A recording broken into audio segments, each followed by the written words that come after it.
Hey, on the wrong microphone. I'm here now. Thank you. Thank you for your patience. Woo. Well, I we wanted to hear your story, during your segment, and so I'm glad that it got worked out. So anyway, Thank you. without further ado, this is Robin Chappelle, and Hi. her book is called A Man's World, and Rhonda is going to be doing the interviewing, and I'm going to be helping, like being the producer, because we alternate. So Gotcha. she's going to be the one, and because Rhonda has a military background, she's really the good person to lead the questions. Okay, well, thank you for your service.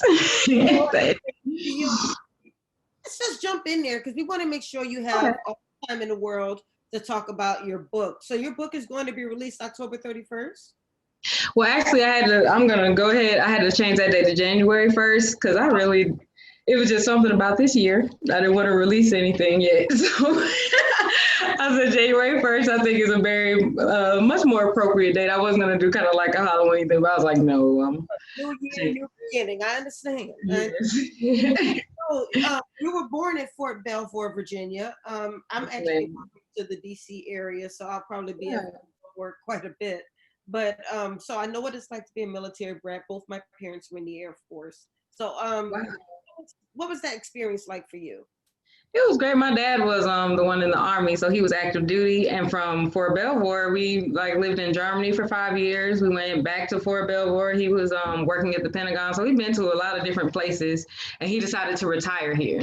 So that's what brought us to Alabama and everything, and what actually got me started there. So it was a different place, but I actually like Montgomery now. Oh, yeah. I mean, well, I know it may have been a little bit different experience for you actually coming to the South, and sometimes it can be a little bit of a culture shock when you're used Yeah. to other places and then you move down south. It was a lot different. That I definitely tell people I didn't really understand what was being said at first. I had to learn the language, but other than that, it was a great experience because I like being kind of like in the civil rights part of it. So that's pretty cool. And that's the amazing part. My mom has keeps saying, and I may have to take her there this weekend. She wants to go to the Edmund Pettus Bridge and walk across that bridge. She's never been That would be great. It's a great experience. to walk across the bridge. She just wants to drive past it and see it, though. Same thing. She experienced it. Oh goodness. Not a man's world. Okay, so really, actually, A Man's World came from my first book. I have two books, so there is actually. I was gonna do kind of like a Halloween thing, but I was like, no, A Man's World. So those are the two books that I have, and A Man's World stems from a story in Her Crowning Frenzy. So Her Crowning Frenzy has a bunch of different stories in it, and everyone loved A Man's World, so it kind of it's spun off from that. So there's actually the next story that's spinning off from this story. So it's two A Man's World stories. Okay. So now, where are these stories coming from? Are these experiences, or have you made up the story based on experiences? Most of them, yeah. Some of them are actually fantasy. I have a lot of vivid dreams, so some of them are based on those too. But mostly, it's personal experience. And I spin them into actual stories. So you will see some things in there about what happened to me in the military, about me once wanting to commit suicide, and my baby, everything that has to do with my life. Well, now I'm glad you mentioned it because this is Suicide Prevention Month, It Suicide is. Awareness Month, and so that's Rhonda, let yes. me interrupt for 1 second. We can't hear you that well, and somebody commented that too. You can't hear me. I can hear Rhonda really well, but you're kind of breaking up, or it's like you're not close to your mic or something. Is it me or her? No, Yeah, I can hear you fine. But somebody else commented they couldn't hear you, Rhonda. And so it's not just me that can't hear you. At first I thought it was just me. How is that? If I get any closer, I'm gonna be all in the camera. Okay. Well, that's that's better. I think when you turn, that's when we lose some of your audio. Okay. Is that okay? Can you hear me better now? Yes. Okay, all right, great. So what my question was, I was asking, with this being Suicide Awareness Month, your story could be very poignant at that time. So So can we talk a little bit more about that? There may be somebody who could be blessed by that story. I have a whole blog about it. I don't mind telling the story. But I actually had a bad year in about 2013. So during that time, there was a lot going on in my life, and I felt like it was overwhelming to where I felt that was easier. Like nobody would miss me if I was gone. And it was a thing with me to where I tell people all the time that my family never knew what I was going to do or that I had those thoughts. You know, you have this mask on and you think that there's supposed to be these signs, but they're not. Mostly, you know, it's just going to happen. So that's what I was going to do, was just make it happen. I wasn't telling any signs, and that would have been it. But I don't know if it was God or what that day it didn't happen, but I'm much better. And I never even have those thoughts anymore. But I definitely like helping people as far as suicide awareness and making sure that hotline is out there and everything if you don't have anyone else to talk to. Because I hate, you know, anyone feeling like I did alone when you know you have people, but you just kind of didn't tell them. So that's a good thing to me. And sometimes that can be the most lonely thing, is when people are around you and they feel like you have it going on and everything is all together. They don't normally check on you because they think you have it all together, and you could actually be the one who's falling apart, but you're falling apart inside because you don't want to show everybody that you may be falling apart. So is that what made you decide to write that story? It is. It's a lot of stuff that I decided to write more than saying it. I'm an expressive person, but writing for me is the biggest thing. Like, that's where I'm able to actually really get my rhythm and get it out. But talking about it, like, I get emotional and everything, but like when I just write it out, I can write out everything. Did you seek counseling, Robin? I did. I actually had to go through a lot of counseling, and I sought my own counseling. I went to, you know, different things that I needed to actually get myself together, because I, one, didn't want to take anything out on other people. And also, you know, the military, they didn't really lend that much of a helping hand. They didn't do much as far as therapy and counseling, and I had to do that for myself to be a better person. They kind of tried to sweep it under the rug, not really doing much about it. So I had to do that for myself. Yeah, and that can be tough, because, you know, there are services, and sometimes, depending on who your supervisors are, who your leadership is, some people may not know that those services are there. So, and that can be the tough part. And then what I've also found, that many leaders actually consider suicide because they feel like they have to always be strong, and they don't have anybody that they can be vulnerable in front of. So yeah, there's a lot that goes into it. So I'm actually glad you were able to tell your story. Now, which story is it?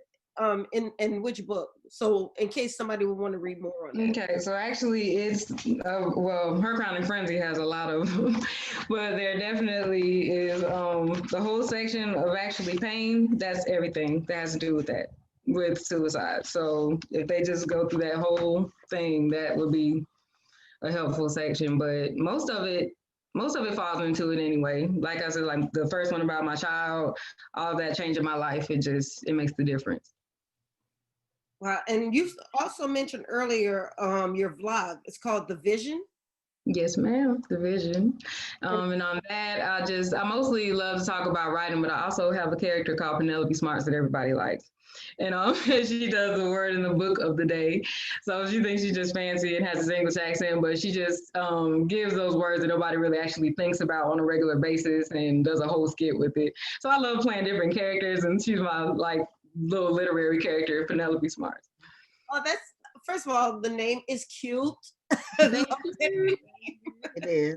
She would love you for saying that. She really would enjoy it. That's how she speaks. So where can people catch your vlog? Where they can get the book or the vlog? Well, let's go with the vlog, since we were okay. So the vlog is The Vision, and that's on YouTube. Just type in The Vision. I actually have The Vision and Robin's Fight to Write. The Vision is more of the, you know, suicide, actually helping do positivity and everything. And Robin's Fight to Write is more about writing tips and actually getting your characters together and learning how to outline your stories and everything. Okay. Now, first of all, The Vision is spelled Vizzion.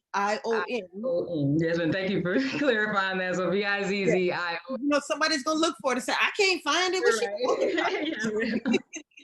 So yeah, The Vision, Vizzion, and it's simple. And my picture it just pops right up. Perfect. Perfect. Okay, tell us a little bit about, Michael Bailey wants to know the titles of your books. Did you just have the one book, A Man's World? Oh no, hold on, I'm sorry. There Yeah, was you need to tell us about. Sorry, and there was Okay. A Man's World. Okay, A Man's World. What's the other one? Her Crowning Frenzy and A Man's World. Okay, the And white one, I can't see the title. Her Crowning Frenzy. Okay, all right. Thank you. And then A Man's World. And A Man's World. Okay. Mhm. And they can, Amazon. your books are all available online, I'm assuming. Yes, ma'am. Amazon, Books A Million, Barnes and Noble, anywhere you get books from.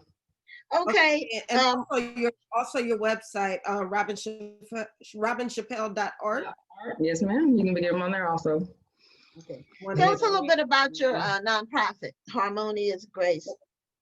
Okay, so Harmonious Grace actually is named after my daughter, whose name is Harmony Grace. So that's where that name came from, if you're wondering. But I started it because of the sexual assault, but along with illiteracy. I really love to read, and I love books and education. So along with helping with sexual assault and counseling, I also want to do tutoring, and like tutoring for people who just aren't at the reading level that they're supposed to be, but also do book donations, make sure that kids are actually getting that extra literary knowledge that they need. So what I really am trying to do is an idea that has to do with the mobile library, and I'm getting sponsors for that.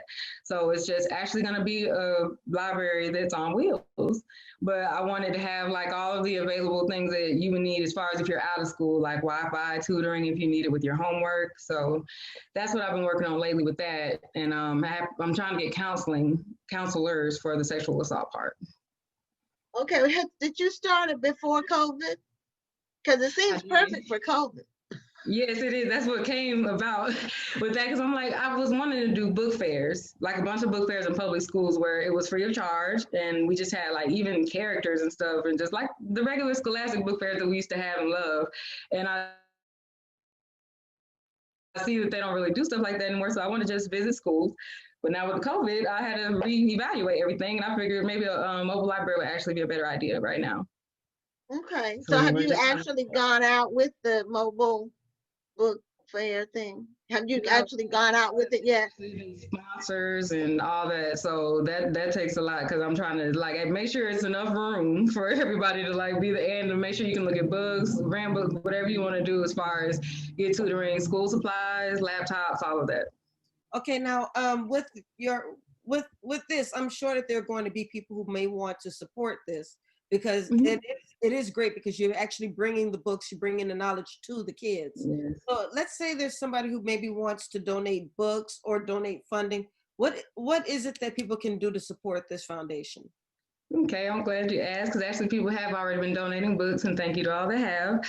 I have like a bunch saved up so far, but really people have just been messaging me, DMing me, but you can also email me at robinc19@gmail.com. That's my direct email, so I always get that. But if you have books you just want me to come pick up, I've been picking them up from people's house. They just like leave them on their front porch, and I'll just come get them. I don't have to touch you. Like, you just leave them out there, and I just come pick them up, and I'll do it that way. And that's a great way to do it, because I mean, it's amazing how creative we've gotten with the touchless. Everything is touchless. I'm quite sure it's here to stay. Necessity is the mother of invention. That's what they say.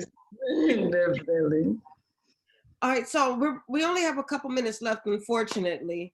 But I did want to, you mentioned where people can get your books, and you mentioned the names of the books. So is there a suggested order? Right, I know you said the one that's coming out in January. Yes, ma'am. You have the one that's coming out now. Now, the one that's out now is which one? A Man's World. That's one that came out. Actually, that's the latest one. It came out at the end of last year. So this year, I guess I just was gonna release that one. Like I said, it's gonna be January 1st. Okay. Yeah. January 1st is, like I said, a great time, new year, new experiences. New year, everything. I was like, I just couldn't do it this year.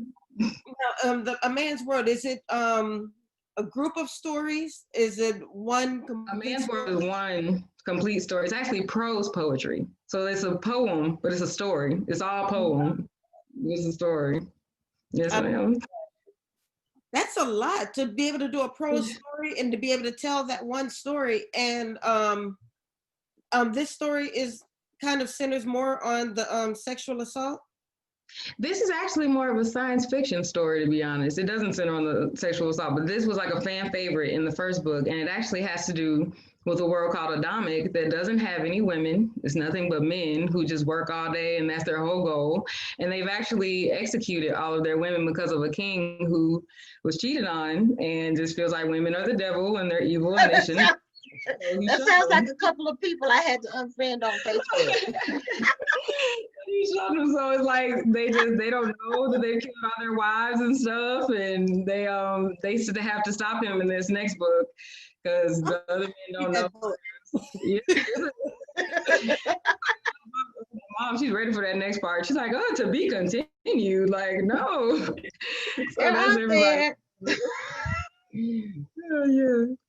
Now that is interesting. Oh my goodness! Wow. About women. I guess they learned today, huh? They did. They learned. And then there's a scientist named Rona.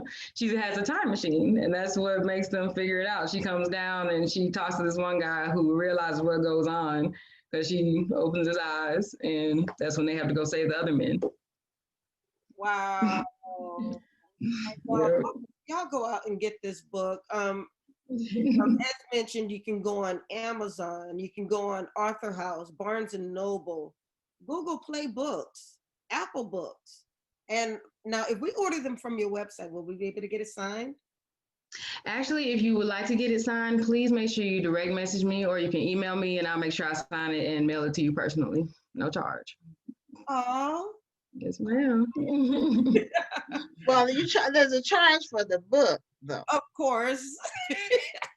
You know, some people might misunderstand. But no charge to mail the book. You have to clarify. Yeah, thank you for clarifying that. Charge for the book, but no mailing it. But I will mail it to you for your charge. Okay, well, Rhonda, unfortunately we're out of time for your segment, but we really enjoyed having you. And much success to you and everything that you're doing. And if you have a moment where you feel like you're overwhelmed, be sure to reach out to someone. Thank you. I appreciate that. Absolutely. Thank y'all so much for having me and let me tell my story. Okay.